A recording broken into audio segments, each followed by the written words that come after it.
कुछ निश्चित नहीं है। जहां जो मिल गया सो खा लिया। और तीसरी बात क्या है, इन दोनों कामों को करने के अलावा जो समय बचा उसमें क्या करे, आपस में लड़ना झगड़ना, आपस में लड़ना झगड़ना।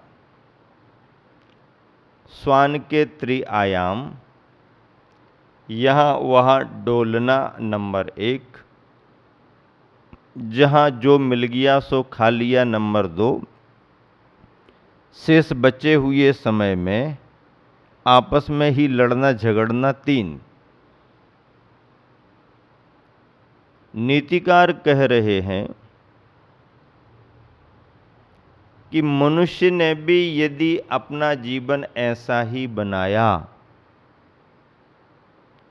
तो उसमें और कुत्ते में कोई अंतर नहीं।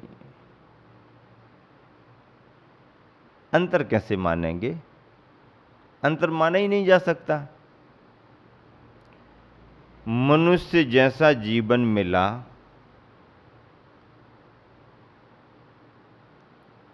इस दुर्लभ पर्याय को पाकर के यदि हमने उद्देश्य नहीं बनाया, अच्छे कार्यों को नहीं किया, किसी अच्छे रास्ते पर आगे नहीं बढ़े, तो श्वान की तरह ही हमारी जिंदगी व्यर्थ जा रही है।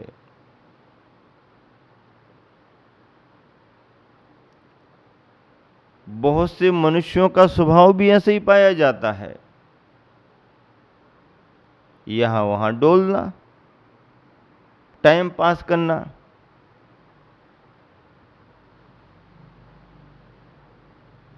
जहां जो मिल गया, जहां जैसी जुगाड़ जम गई,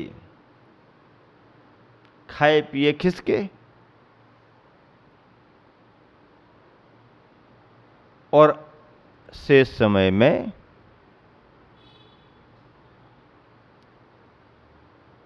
इसकी उससे भिड़ाना, उसकी इससे भिड़ाना, यहाँ का वहाँ उलझाना, वहाँ का यहाँ ही उलझाना, और बस नारदगिरी, नारदगिरी, नाना नारद नीतियाँ, गुरुवन्य दोहा में लिखा है आचार्य श्री ने। नारद नीतियाँ, नारदगिरी करना, भिड़ाना, लड़ाई झगड़ा करवा देना, और बाद में आके पंचायत करके समझौता कराना। ऐसे स्वभाव वाले इंसान को उद्देश्य विहीन ही इंसान ही कहा जाता है। तन मिला है तो तन का उपयोग किस रूप में हो, विचार करने की जरूरत है। मन मिला है तो मन का उपयोग किस रूप में हो, विचार करने की जरूरत है। और धन मिला है तो धन का उपयोग किस रूप में हो, विचार करने की जरूरत है। वाणी मिली है तो वाणी का उपयोग किस रूप में हो, विचार करने की जरूरत है। क्षमताएं, शक्तियां पुण्य योग से मिल जाती हैं, पर मिली हुई शक्तियों का उपयोग कैसे करें, सदुपयोग कैसे करें, ये ज्ञान और विवेक की बात है।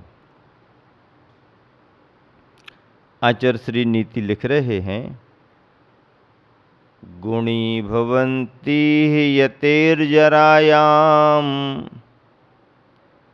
तपांसि सर्वाणि च तान्विकानि। गुणी भवन्ति यतेर्जरायाम, तपांसि सर्वाणि चितान्विकानि अयत्न मुक्तम वृषमिष्टमन्नम मंदाग्निना वाकृत भोजनेन। बहुत अच्छी बात कही। इह जरायाम यतेह तान्विकानि सर्वाणि च तपांसि गुणी भवन्ति। इस जगत में वृद्धावस्था में साधु के शरीर संबंधी यानी देहाश्रित सभी प्रकार के तप गौण हो जाते हैं। किस समय? वृद्धावस्था में, बुढ़ापे में।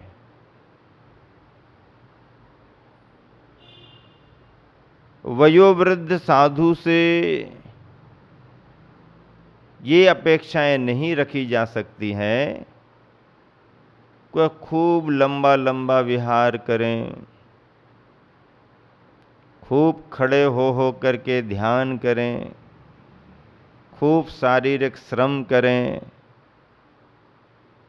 उम्र दराज साधु से ये अपेक्षाएं नहीं रखी जा सकती, क्योंकि उम्र का असर शरीर पर पड़ता ही है। वृद्धावस्था में शरीर असुविधा पैदा करता ही है। जो तपश्चरण योग्य वय में भरपूर यौवन के साथ किया जा सकता है, वह जर्जर वृद्धावस्था में नहीं।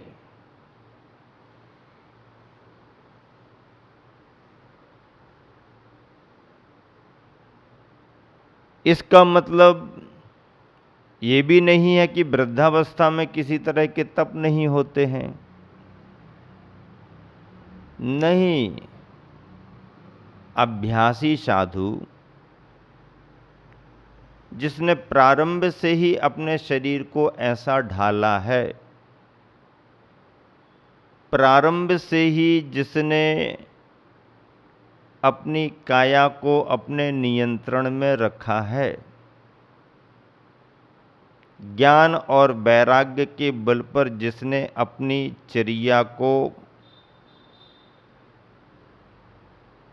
एकदम संयमित कर लिया है, वृद्धावस्था आने पर भी उसकी चर्या नरम भले ही हो जाए, लेकिन विरुद्ध नहीं हो सकती है।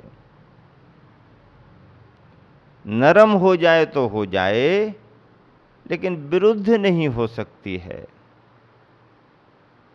उतनी उत्कृष्टता बाहर से दिखाई ना दे तो ना दे, लेकिन अंतरंग का परिणाम अंदर अंदर धधकता रहता है, विशुद्धि बढ़ती रहती है। और ऐसा भी नहीं है, अच्छे अभ्यासी दृढ़निष्ठ वृद्धावस्था में भी बड़े बड़े तप करते रहते हैं। तप करने वाले भी हैं, पर ऐसा कहा जाता है, लोक में देखा भी जाता है कि वृद्धावस्था में साधु के शरीर संबंधी तप गौण हो जाते हैं। चेतना की विशुद्धता उनके लिए महत्वपूर्ण हो जाती है। गुरुवर ने तो यहां वृद्धावस्था लिखा है, पर यदि संलेखना का संदर्भ हम इसमें और जोड़ दें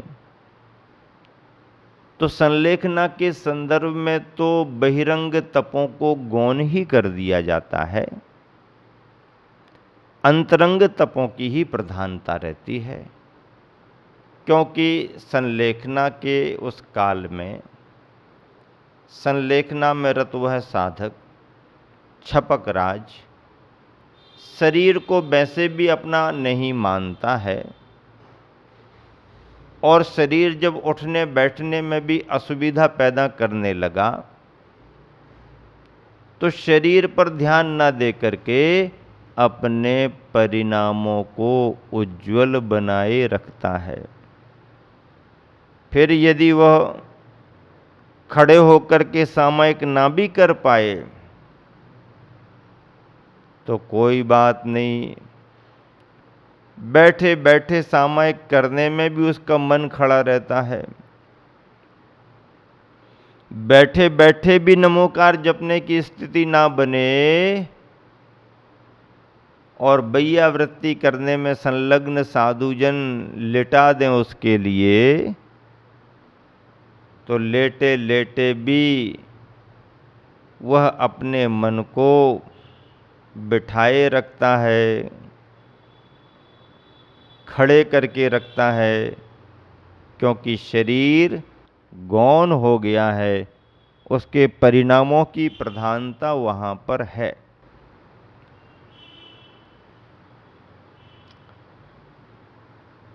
संलेखना में स्थितियां ऐसी बनती ही हैं। जो भी संलेखना लेते हैं, शरीर आश्रित साधनाएं धीरे धीरे गौण होती जाती हैं। चैतन्य रूप परिणामों की निर्विकल्पता बनी रहे, चैतन्य रूप परिणाम सजग रहें, यही छपक की आंतरिक साधना मानी जाती है। और इसी साधना में उसे सचेत बनाए रखना पड़ता है। बात सही है। जब चैतन्य भाव विशेष जागृत हो जाते हैं तो शरीर के आश्रित क्रियाएं अपने आप गौण होने लगती हैं। महत्व क्या है शरीर का?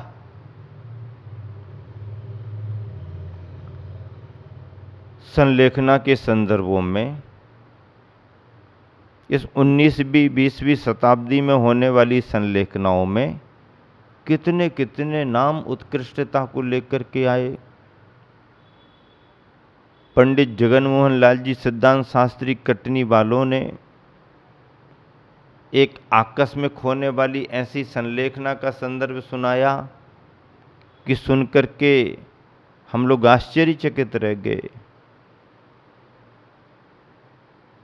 मुरैना विद्यालय में अंग्रेजी शासन में, ब्रिटिश शासन में उस समय में कोई मुनि महाराज आए हुए थे, अनंत कीर्ति शायद नाम था, और अग्नि का उपसर्ग उन पर ऐसा हुआ कि उसी उपसर्ग के काल में उनकी समाधि हुई। कैसे उन्होंने अपने परिणामों को संभाला, कैसे उन्होंने अपने परिणामों को जागृत करके रखा। जो विद्वान उस समय उस संदर्भ से जुड़े हुए थे, आज भी वह आश्चर्यचकित होते हैं। प्रथमान योग के ग्रंथों में तो संलेखना के ढेर सारे संदर्भ हैं। बड़ा वाला समाधि मरण पाठ करो तो मुनियों के नाम ले ले करके ऐसी आपत्तियां, ऐसी विपत्तियां आईं, कितनी बातें बड़े समाधि मरण में आईं। भगवती आराधना के प्रसंग हैं। हम लोगों ने भगवती आराधना का स्वाध्याय किया, लगभग 1.5-2 साल लगे, लेकिन ग्रंथ का पूरा स्वाध्याय किया। आचार्य शांति सागर जी महाराज की संलेखना कैसे धीरे धीरे आगे बढ़ रही है। पढ़ो तो आज की तारीख में ये छोड़ा, आज की तारीख में वो छोड़ा, ये त्याग वो त्याग, बैयावृत्ति में ये मुनि महाराज जी, ये ब्रह्मचारी जी, ऐसा वैसा, ये वो, सारी दिनचर्या लिखी हुई है। ये दिनचर्या, ये बैयावृत्ति, ये छोड़ना महाराज को संलेखना की दृष्टि से महत्वपूर्ण था, लेकिन ये सब गौण अंदर के परिणामों की जागृति उनके लिए महत्वपूर्ण थी। आचार्य धर्म सागर जी महाराज जी की संलेखना हमारे गुरुवर आचार्य श्री कितनी प्रशंसा करते हैं। ऐसे गर्मी के समय में आचार्य धर्म सागर महाराज ने कितनी दृढ़ता से अपनी संलेखना संपन्न की। आचार्य ज्ञान सागर जी महाराज जी की संलेखना के संदर्भ हम कितनी बार सुन चुके, सुना चुके। सब कुछ किया, जीवन में किया, साहित्य के लिए किया, समाज के लिए किया, अपने लिए किया, और जब संलेखना धारण की ज्ञान सागर जी ने तो शरीर को भी अपना नहीं माना। चलने दो, पिंजरा है, साथ दे रहा है, संभाल के रखो, बाकी अपना नहीं है। ऐसे ज्ञान सागर जी महाराज जी के संलेखना के संदर्भ बड़े प्रेरक हैं। नसीराबाद के लोग, अजमेर के लोग, किशनगढ़ के लोग, जो भी सेवाभावी रहे, जो भी स्वाध्यायी रहे, जो भी निकटता को प्राप्त करके रखे रहे, वो जब भी संदर्भ सुनाते हैं मन विस्मित होता है। और ग्रस्त तो क्या, जब गुरुवर स्वयं अपने मुख से आंखों देखी बात सुनाते हैं, उन्होंने जो कार्य किए सेवा के रूप में वो बताते हैं, तो मन प्रसन्न हो जाता है। ऐसा संभव है क्या? हाँ, ऐसा भी संभव है। नीति में कह रहे हैं, शरीर उम्र को पाकर के अपने हिसाब से ढलता है, शरीर बूढ़ा हो जाता है, पर मन और चेतना बूढ़ी नहीं होती। समाधि तंत्र में आचार्य पूज्यपाद स्वामी ने लिखा है, शरीर जर्जर हो गया, इसका मतलब ये नहीं कि आत्मा भी जर्जर हो गई। शरीर बाल्यावस्था में है तो इसका मतलब ये नहीं कि आत्मा बाल्यावस्था में है। शरीर का अवसान हो गया तो इसका मतलब ये नहीं कि आत्मा का अवसान हो गया।